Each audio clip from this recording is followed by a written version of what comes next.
Hello, everybody. Welcome to the Sound Test Room. Today, we are taking a look at the most excellent Cory Wong producer pack. Okay, so I have this project here now. This project is 46 tracks in total, and you can see we kind of go through it like this. So every single sound in this, including the drums, everything is from the Cory Wong pack. I have done extensive production work on this, so it's actually going through, if we have a look here and look at the output, it's actually already going through the mastering assistant, and we're going to play the track, and then I'm going to give you a kind of a breakdown of the pack. Or there's many more samples than this, obviously there's loads and loads, but it's awesome. It's really funky, this pack is. I've done loads of reversing, cutting, all sorts of stuff. I want to give a big shout out to Samuel Lindemann, because I pick Sam's brains about Logic every now and then, and he's given me some really good tips for doing stuff, and some of it I've used in here as well. So anyway, without further ado, let me play the track through, and then we'll take a look at the pack and kind of a breakdown of the project. Anyway, here we go.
Okay, so yeah, it's pretty cool. 46 tracks in total. It's taken me over the course of about 3 or 4 days to construct it and mix it and do all the other stuff. Now, the cool thing about working with producer packs is going to make you a better engineer and a better producer in general. You arrange the tracks and then you can do all sorts of cool stuff. So before I get into any kind of track breakdown and different things that I did and stuff like that, if we open up our browser here, and we can go back here and maybe look at loops, and I will just search here for Cory Wong. So let's go with Cory, and there we go, Cory Wong. And you'll see there are absolutely tons and tons of these arranged into different kind of songs, but I've kind of mixed and matched a lot of this stuff. So for example, you've got something like that I use. Very cool stuff.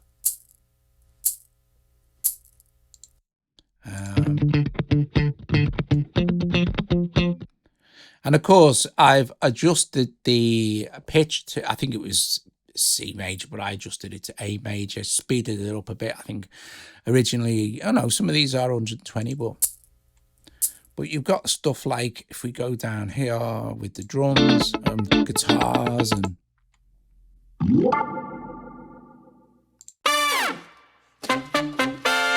horns are amazing.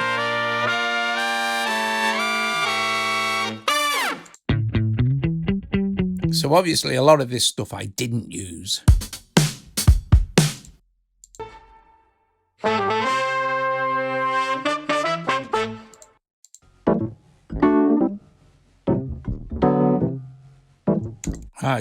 I speeded stuff up, pitched stuff up as well, and things like that. What's this?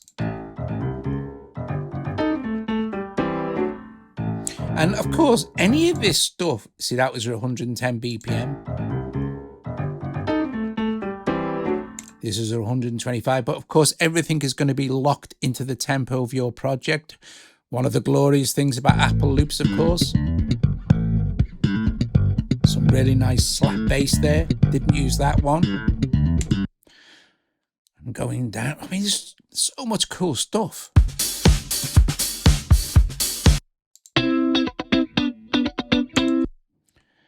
And then you just put it all together as you wish.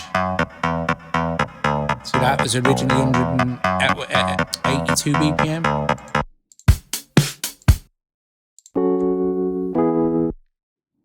It's really good.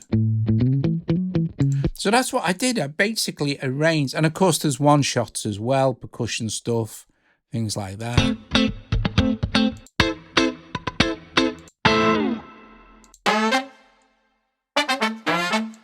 So for example, let's close this out of the way. This very first track here, I don't need to solo. You'll hear it. I used it on this particular region. If I look at the region, or it's already on region, you'll see that if I scroll up here, I have the style is actually, let me just deselect all of that and select this one. The style is speed up, and it was over 3 seconds for this this first one, not this one. This will go normal then. So I showed you how to do this in a video the other day. I won't get into it again now, but in my other Logic tutorial for a producer pack for Tom Misch, I show you how to do all this stuff with the audio. But there's other things I want to show you with this one. So this one just, over the course of 3 seconds, it takes its time to reach the actual correct speed. So let's see, what else did we do? There's lots of EQing and stuff. In fact, if I look at the actual track and go in here, I'll see, oh no, let's go back to track. I've got some channel EQ on there. If you go here, I've got channel EQ on that as well. There's nothing on that one. Drums, I added EQ. Horns, nothing. Guitar, nothing on that one. The basses are amazing, by the way. So a lot of these I didn't need to add anything to, but we'll eventually get to something where I did. Just don't forget there's a lot of tracks going on. Right, tape delay on this one, right, this track. So if we just go along here, and what I'll do is just go to here because it goes on for ages. So you'll hear when it comes in, there's a deal. I'll take it off. That's the sample. And it's a quarter note, quite a long feedback, and kind of 50% wet mix.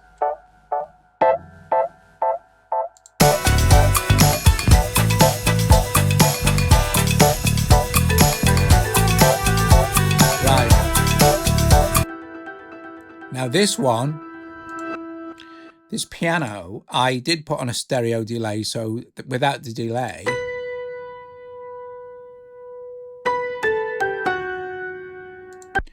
and if I look at this one here, if I go into my inspector again, let's just deselect all of them and look at the inspector for the region. Look at this one now. You'll see that the reverse is switched off, but for the second one in the region, I had the reverse turned on, and then for the third one in the region, I had the reverse turned off again. And then include that with this, like, so without the delay, it just goes in reverse, right? So you've changed it up to suit yourself. And of course, you could go a lot further, of course. And then I put stereo delay on as well. So it's really nice.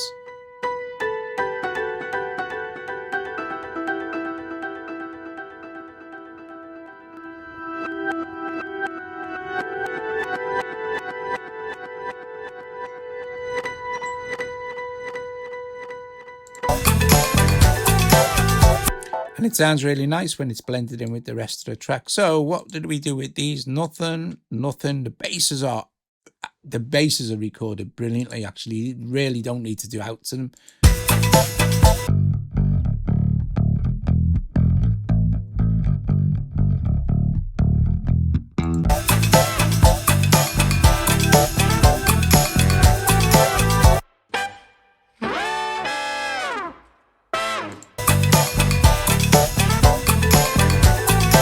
This was just a little break section, so I assembled the loops in and I just cropped them all down to 1 bar.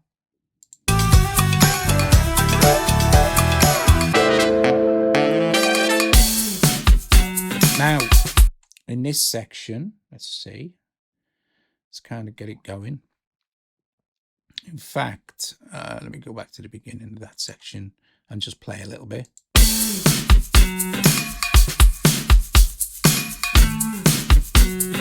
Hear that guitar.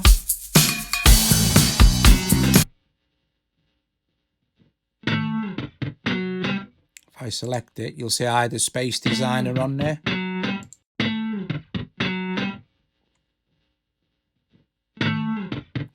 Now, Space Designer, let me just loop the section so we can play it. The Space Designer is convolution reverb. And I'm using not the synthesized impulse response, but the sampled impulse response, car interior. So if I opened up my preset browser, you'll see out indoor spaces, car interior, but I could have changed it to say parking garage or gym. But I quite like the drier mix, if you like. You can do some interesting stuff. You can have the pre-delay synced so you can get a kind of a sync it. You can get like an echo. A bit quicker. But I just preferred it off. And of course, without it, it's very dry. And this just makes it a little bit better in the mix. Get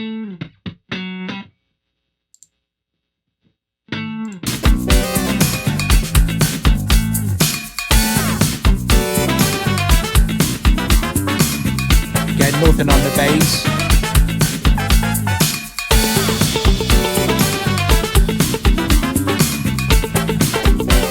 Now,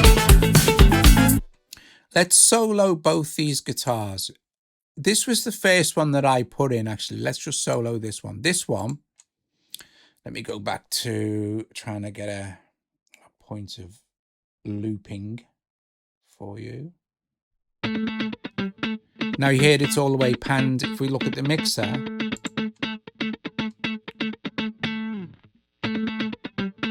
this is panned hard left, and this one here is panned hard right. But on this one, I have if I go back to my I have a sample there. If I turn it off, it's just like a louder version of mono, no matter what you do with the left and right. So this was another tip from Sam, because I asked him a question. I said, look, can I disable the snap to grid? Because what I want, let me close this mix and explain what I wanted to do. So we have our 2 tracks, right? What I wanted to do is slightly, I copied this one and I literally just duplicated the track and then copied over the audio. And what I wanted to do is slightly offset this, right? So I said to Sam, is there a way to completely disable the snap to grid? And there is, but you can only go down to 960 ticks per quarter. And that would have been plenty, but he said there's a lot easier way to do this. You can use the sample off, you can use the offset in the inspector, or use the sample offset effect on one of them. So that's brilliant. So what I did was I copied them identical, and this is the effect I got. And then I added the sample delay in. It's the same thing. You can't really see in any of them. Right? And then just offset that one sample by 14.9 milliseconds. You can do it in samples as well. And you can link left and right, but the further you go,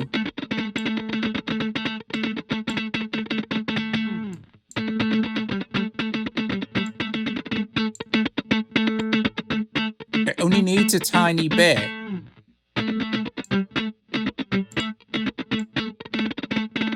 You can mess around with them separately as well if you want to.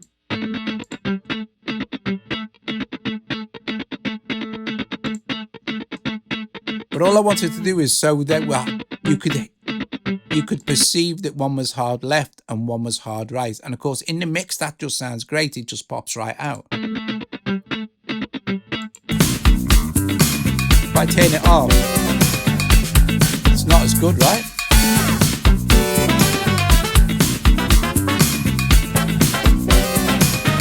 Loads of stuff on this one.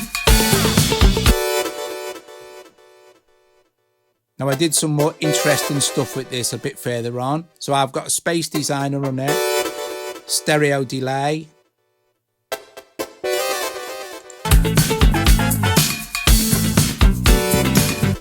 So let's go along a little bit. And when it gets to the end of this section, right, let me just move this along. Yeah, moving the whole thing. That's cool. Let's just set this here. Okay. In this section, I just wanted to put all the horns in, right, in the first part, and then just add that synth in again there.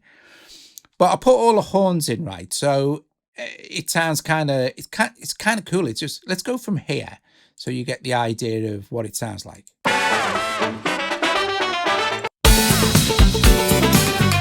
So it drops out and then goes into this horn thing.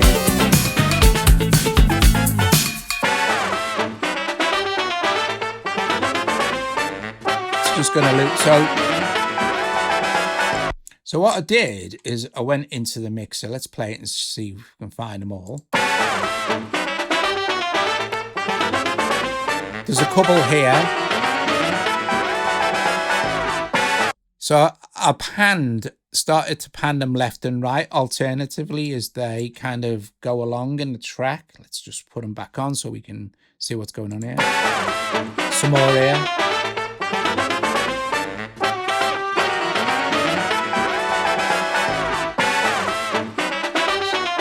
So all of them are panned.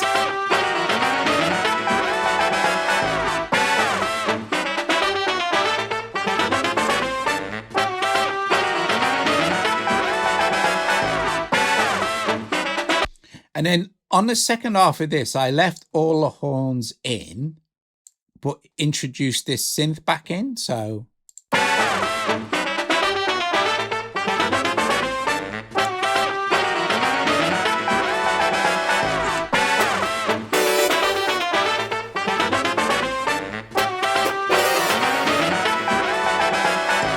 So if we just solo this a second, then what I also did is I duplicated the synth track, as you can see here. These are both exactly the same. And I just chopped up this sample so that the initial stab starts right here. But it was originally here and it was okay.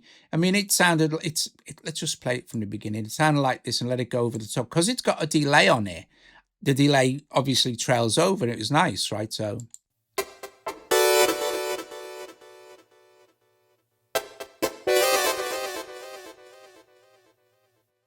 But for this bit, I wanted the delay to be a lot longer. So too much delay on this section the delays would have muddied each other up. You know, it would have sounded terrible.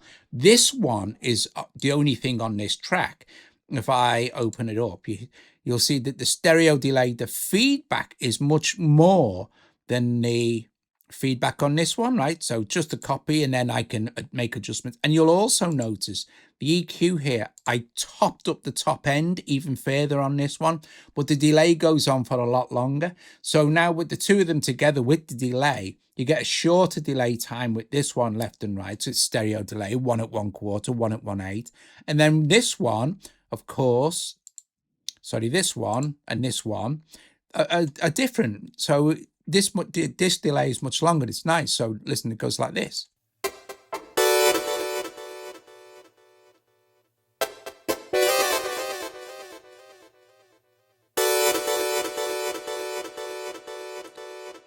And that really makes a big difference when we bring it in with the rest of the track. So if I unmute this now, play this section from there, you'll hear when it goes into this section, it's really cool. It really sounds great because this is kind of laid back, right? So we'll switch this off, but we'll go from there.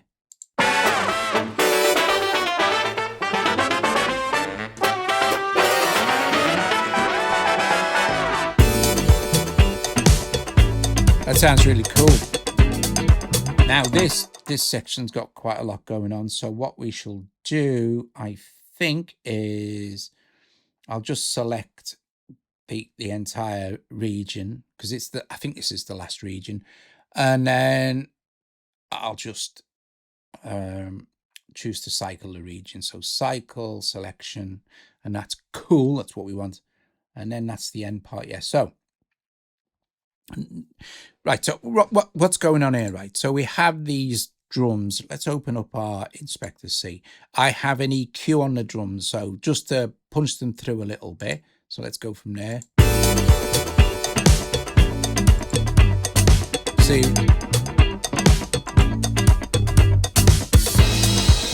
much better. This cymbal has a chroma verb on it because if I just go back to here, I had to put a chroma verb on this because the sample cuts off too soon. It cuts off sooner than I would like. So for example, if I was to just solo, actually, you know what? Don't need to do it from there.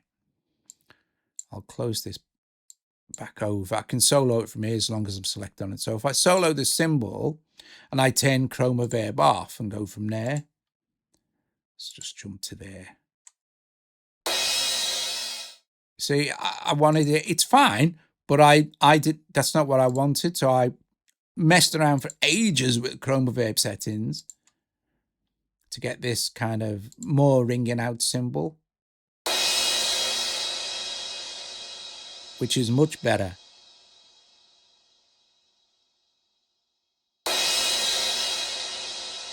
Awesome stuff. And you can even hear it if I have it on in the mix sort of thing. It's a really loud sample, so it's really quiet. Now if I turn it off, you'll see it's not as good.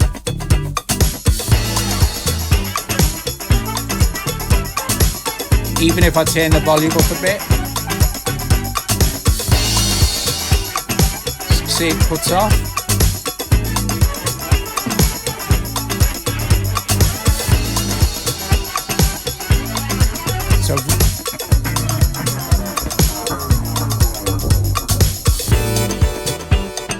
So on this bass, I put a flanger, which sounds bloody amazing.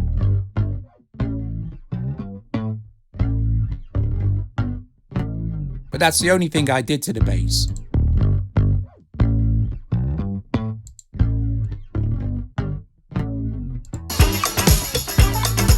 Stereo delay on these.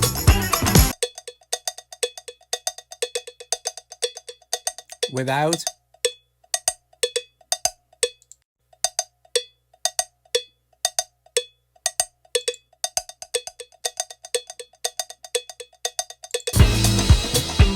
And now with these two, I did exactly the same as I did with the other two guitars. I just copied this one over, panned them hard left and right in the mixer, and then used the sample delay to widen out the mix, to, you know, to spread those two guitars, one hard left and hard right, but so you can actually hear it. Because if you turn it off, you don't hear it. Using sample delay, it just sounds epic. Nothing on this percussion here.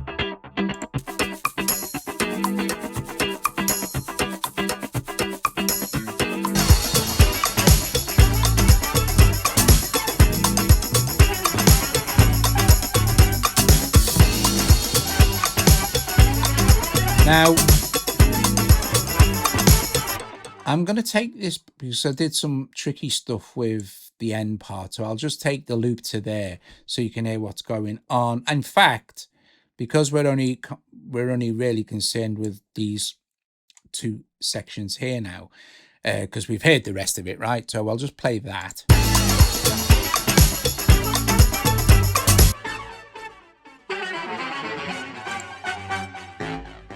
Here's what I've got going on there. Quite a lot of stuff.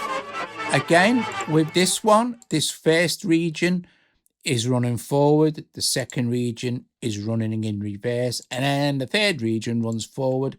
And with the stereo delay, I got a spreader on there and then a stereo spread and then a flanger as well. So quite a lot going on there.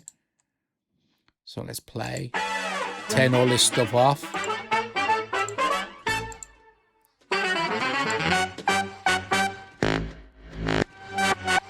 That's reversed.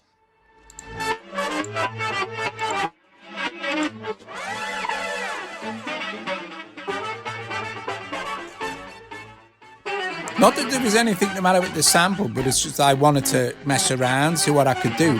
This was the idea.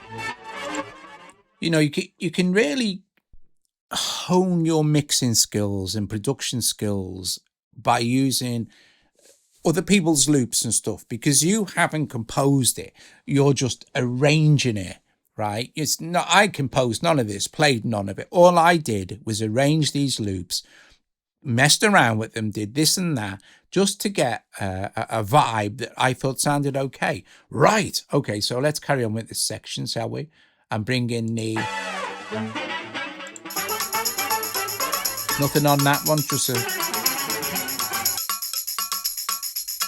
Now you'll notice on these two here, let's move this now to the end.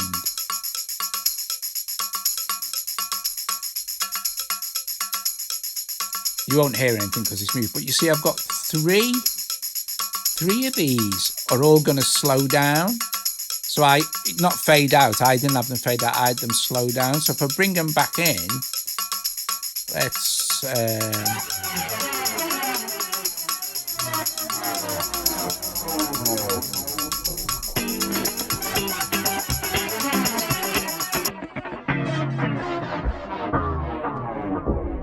And if I looked at my regions,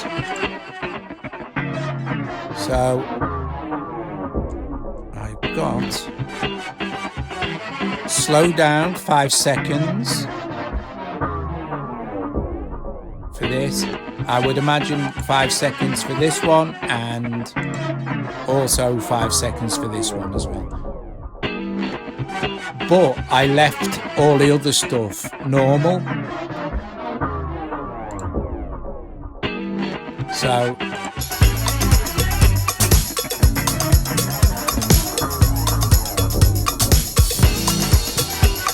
and then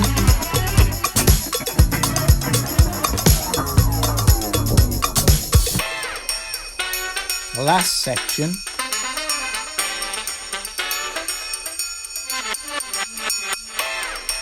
I took the horns and we chopped it and then reversed and shortened it. And if I looked at my just the stereo delay,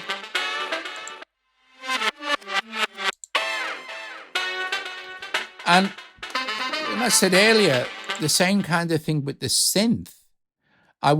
So I basically just duplicated this, chopped this up a bit, and dragged the audio down. So this little section here, if I unsolo this little section here, that was there originally, and it just slowed down because it's got a cool delay on it as well. So it's got stereo delay in it, but you'll notice again that the feedback I increased quite dramatically for this. So it slows down, but it's also got a delay on it. So if I increase, in fact, we can just turn this off. If I go from here, this very last end section, let's unsolo it and just hear it with the percussion as well, because I do have a chroma reverb on the percussion also. In fact, yeah, let's just mute that.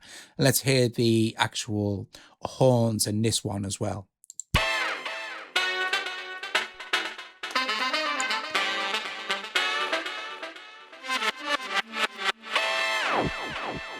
Very quick slow down, very long delay. It could have had it longer actually. Very long, I think it was a stereo delay. Very long stereo delay, and it just sounds epic. I think it's a really nice end to the track.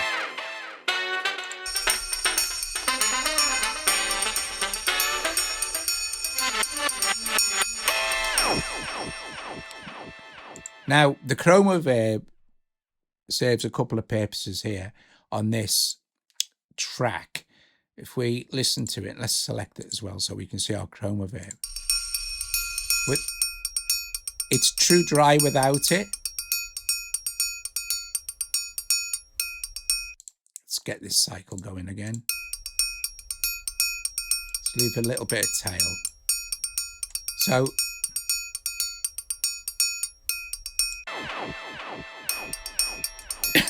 excuse me.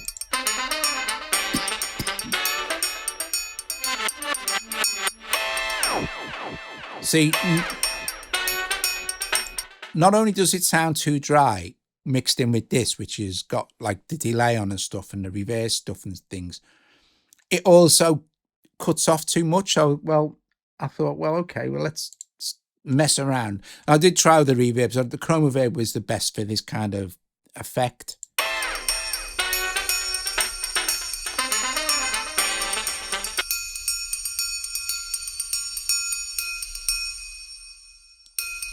It rings on really nicely.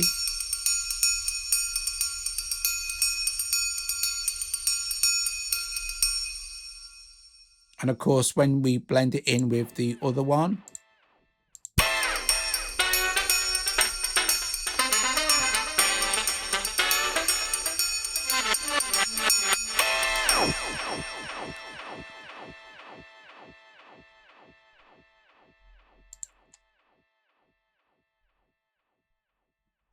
there you go.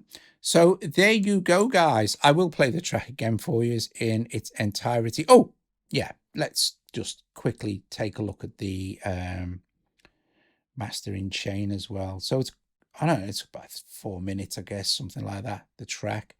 That's the entire project. We don't need that now. But yeah, I did decide to put the mastering. Now we can access this a couple of ways. We can either do it through the mixer, Let's see what we got going on. Yeah, Mastering Assistant there is on the stereo out, of course.